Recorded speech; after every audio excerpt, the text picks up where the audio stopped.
हेमंत सोरेन को फिर से 5 दिनों की ईडी की रिमांड पर भेज दिया गया और बता दें कि 5 दिनों की रिमांड पूरी होने के बाद हेमंत सोरेन को ईडी की विशेष अदालत में पेश किया गया और जहां दोनों ओर से बहस चली और बहस के बाद फिर से ईडी ने दलील दी कि कई पूछताछ जो है वो फिलहाल बाकी है। जिस तरह से एक दिन पहले ही विनोद सिंह हो हेमंत सोरेन के करीबी बताए जाते हैं या फिर जो भानु प्रसाद प्रताप सीआई है राजस्व कर्मचारी उनसे सामने बैठाकर कई सवाल पूछे गए हैं। तो इन तमाम चीजों की दलील सुनने के बाद कोर्ट ने फिर से 5 दिनों की रिमांड ईडी को दे दिया है। हालांकि बता दें कि ईडी की ओर से 7 दिनों की रिमांड की मांग की थी।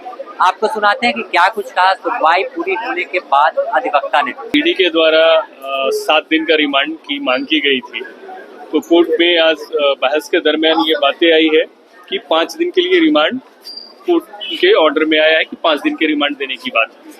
और क्या कुछ हुआ उसमें? में यही बातें हुई है कि जो भी पूछताछ करनी वो लैंड से रिलेटेड अभी उनकी पूछताछ पूरी नहीं हो पाई थी, इसीलिए फर्दर 7 दिन का रिमांड की मांग की गई थी, जिसमें से कोर्ट के द्वारा 5 दिन का रिमांड की मांग की गई।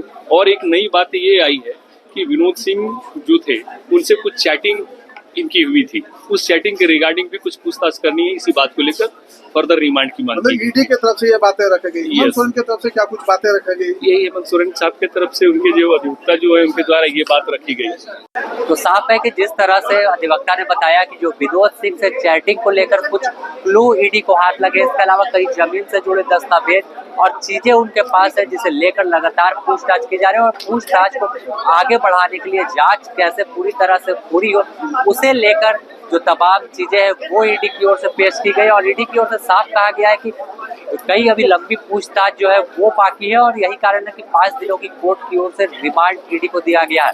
आप बने रहे द न्यूज़ पोस्ट के साथ, हम आपको इससे जुड़ी तमाम अपडेट से रूबरू कराते रहेंगे। नमस्कार।